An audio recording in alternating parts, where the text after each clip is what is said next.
Today we are looking at the SONOS Play 1, but not just one, two.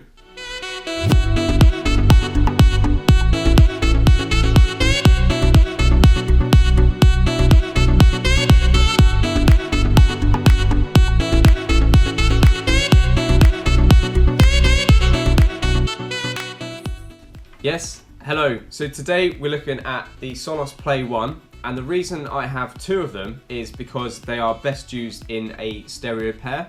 However, we'll be looking at both the usage as one on its own as a single device, and also using them in stereo like the boxes are here. But firstly, let's have a look at what you get in the box. In the box, you'll get an Ethernet cable, a power cable, the instruction booklet, and the SONOS Play 1 speaker itself, all of which is packaged up and well presented in a SONOS branded box. So to set up one of these as a standalone speaker, I have already run through how to do that in the SONOS app, and the link to the video is there.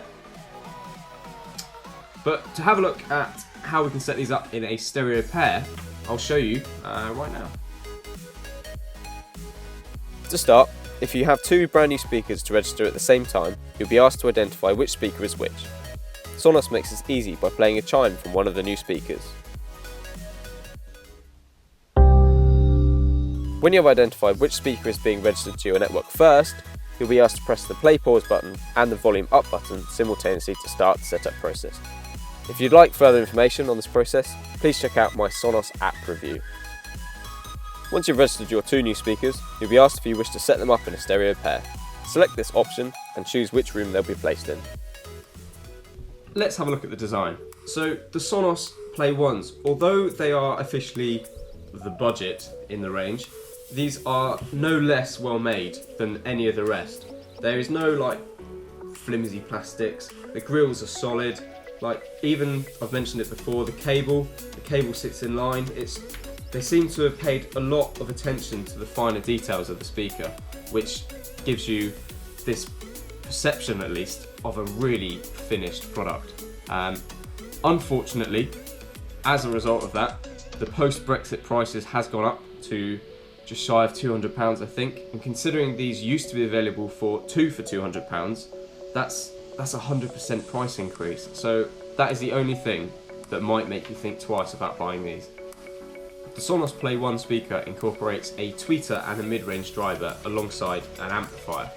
In order to get their size much smaller and to produce the volume that they do, SONOS has had to use extra strong magnets in these. And now apparently, if you're interested in tech specs, the cones move forwards and back by approximately 7mm. 7mm forwards and backwards, that is a lot of movement for a single speaker, which is quite a feat of engineering. First impressions, wow. These tiny little speakers produce such an enormous volume and at such great clarity.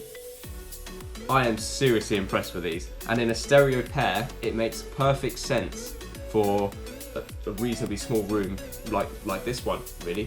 So in the home environment, I can't see why you would want any more than a stereo pair of these, which is difficult considering you've also got the Play 3 and the Play 5 that you can also upgrade to. I can't help but feel that the Play 3 and the Play 5 are for people who want volume. These are more than adequate for nearly everyone. The only thing I would say is when you start putting on drum and bass or dubstep or anything that's bass heavy, they do tend to bottom out, is the only complaint. But it's not really surprising given their size.